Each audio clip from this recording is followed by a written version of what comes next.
নমস্কার বন্ধুরা, কেমন আছো সবাই? সকাল সকাল স্নান ফান সেরে এখন এসেছি ঘরে বিছানা তুলতে। এদিকে তো মেয়ে ঘুম থেকে উঠতেই চাচ্ছে না, সকালবেলা উঠতে চায় না, তার উপরে আবার শরীরটা খারাপ না, হাতটা ভেঙে যাওয়ায় আরও যেন কমজোরি হয়ে যাচ্ছে দিনে দিনে।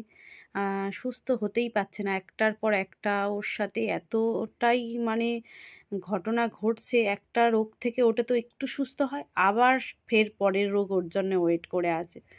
আর এখানে সব বিছানা পাতা তুলে দিয়েছি, পাট ফাট করছি। আর এই শীতের সময় এই এক জ্বালা, শীতের সব কাঁথা লেপ কাঁথা সব নিয়ে গোছাও গাছাও। আর আমি না প্রত্যেক দিন এসে ওকে তুললে ও বিছানা ছেড়ে উঠতেও চায় না, বিশেষ করে সকালবেলা ঘুমানোর জন্য খুব করে।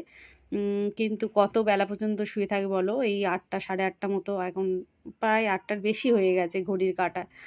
আর দেখো ওকে আমি এখন তুলছি, আর সেই একদম নিজে থেকে উঠতে পারছে, মানে তুলে দিলে ভালো হয়।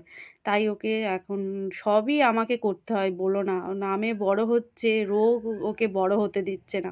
ধরেছে দেখো এইটুকুনি মেয়ের চুলেই দেখো জ্বর, দেখো কিরকম।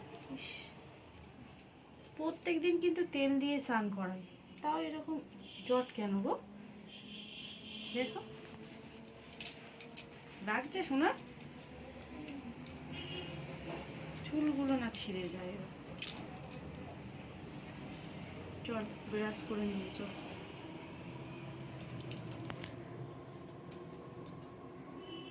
চুলগুলো কাটিয়ে নিয়ে আসো, হাতটা না খুললে চুলগুলো কাটিয়েও আনতে পারছো না তো।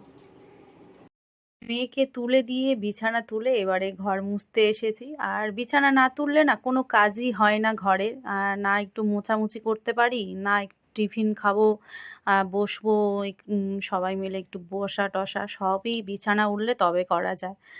আর মেয়েটাকে একটু বেরাস দিলাম, ও ব্রাশ করছে, ওর বাপি আর ও গলিতে হাঁটাহাঁটি করছে। আর আমি বলি তাহলে আমি কাজগুলো একটু ঘরের কাজগুলো করে নিই। আগে বেলাতে মুছতাম, কিন্তু ঘর দোয়ার না সকালে মুছলে না যেন মানে বড্ড নোংরা হয়ে থাকে, এইটুকুনির মধ্যে সব কিছু করা বলো না।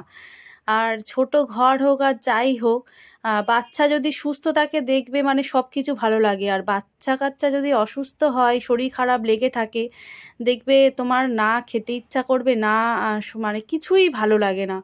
আর বা আমার মেয়ের উপর থেকে তো একটুও যেন মানে কি বলবো, সব সময় মানে কিছু না কিছু লেগে আছে অসুস্থতা সব সময়ের জন্যে। সেই জন্যে হচ্ছে আমাদেরও বলো না, মন মেজাজ সব সময় খারাপ, ভালো লাগে না।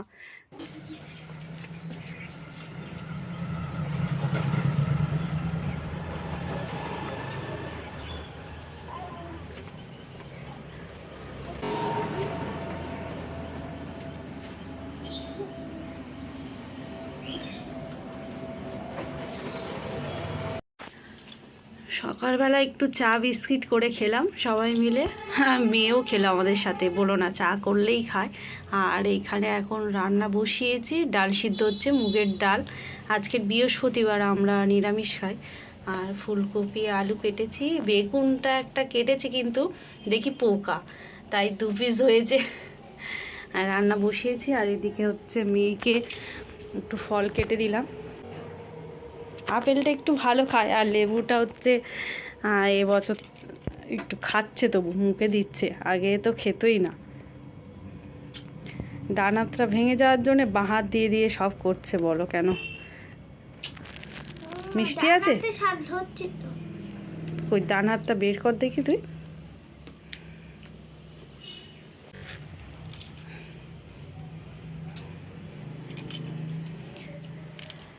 একটা করে প্রবলেম থেকে উঠতে না উঠতেই আর একটা প্রবলেম আমাদের জন্য ওয়েট করে আছে। আর কি বলবো বলো বন্ধুরা, হাতটা তো প্রায় 1 মাস হতে যাচ্ছে, খোলার সময় হয়ে গেল। কি কতটা ভালো থাকে সব কিছু দেখাবো, জানাবো তোমাদেরকে। আর আজকে আসি তাহলে, সবাই ভালো থেকো, সুস্থ থেকো, আবার পরের ব্লগে তোমাদের সাথে দেখা করব। আর 2-4 দিন পরেই মেয়ের হাতটা খোলা হবে, 1 মাস হয়ে এসছে, আর 2-3 দিন বাদে ওই যে রডটা দেওয়া আছে ওটা খুলে দেবে। কি কতটা মেন হচ্ছে হাত নড়াচড়া করছে না, ওটাই হচ্ছে, মানে একদম কালো মতো হয়ে রয়েছে পুরো, আঙুলগুলো ফোলাও রয়েছে এখনও। দেখা যাক কি হয়, একটু টেনশানে আছি। কি করছিস? রান্না দিয়ে খেতে পাচ্ছিস? হুম, বাঁ হাত দিয়ে ধরলে হবে না, বাঁ হাত দিয়ে ধরলে হবে না কিন্তু। দেখছো বন্ধুরা কেমন হাতটা কাঁপছে ওর? বাঁ হাত দিয়ে ধরলে হবে না।